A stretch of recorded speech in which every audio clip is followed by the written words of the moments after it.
addressing the second. Lord Hubris sits opposite Lord Wisdom. He is of the type Qatar, and his symbol is the crown. To his right is the unknowable, which is invisible and colourless to only him, as he refuses to look upon it. To his left is the courageous, which is always a thorn in his side, as he refuses to concern himself with it. Betwixt he and the wise are the needy and unworthy, and he spits upon them with his belly's acid, because he believes he is above them. The Daevites tell us that he will never die, for their book's end does not include him. Believe or disbelieve them as you wish. Lord Hubris is of great cunning. It is said that with enough time he could always sway the Council of Equity into his favour. His strength is like that of 100 men, but he never need exercise it, for his voice is his greatest weapon. He appeals to the hearts of man, so that in the depth of battle they will switch to his side.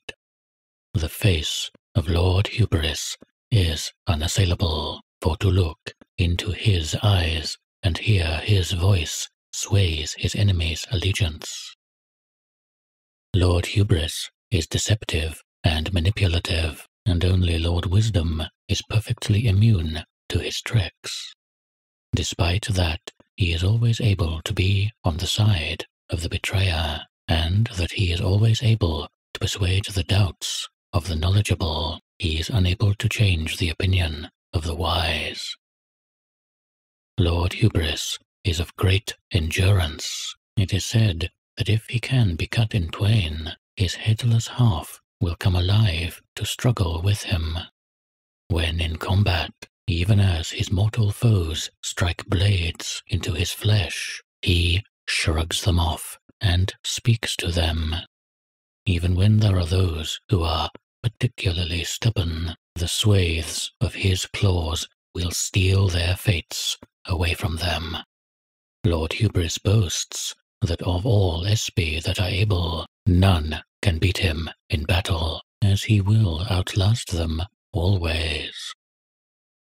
His opposition to the wise is unending and unyielding, for he believes the Deva that he will live forever. He believes that he can sully Lord Wisdom's reputation such that the other 10 members of the council turn against Lord Wisdom and grant Lord Hubris his victory. Starel laments. Lord Hubris has the face of a ghost, but made with stone. It is like the whiteness of salt, but as hard as rock. He does not speak from his mouth, for his words pierce into the minds of those he is speaking to. It is said that the only times Lord Hubris changes his expression are in the memories of those who have spoken to him. The neck of Lord Hubris is long and sinewy, so that his face may always look into the face of that which he is speaking to. Lord Hubris sheds blasphemies from his skin like sweat, and so, to keep his face far from his body, muffles the whispers of disgust. His talons are innumerable and smeared with the flesh of those who did not follow him, as he is a wrathful lord. His spit is black blood, and those who touch it are burned by it, and, when enraged, the drool of Lord Hubris is said to come alive and form words in the drops it leaves on the ground. Our elders Twilight have told us that Lord Hubris has existed always, but has not always been as he is today.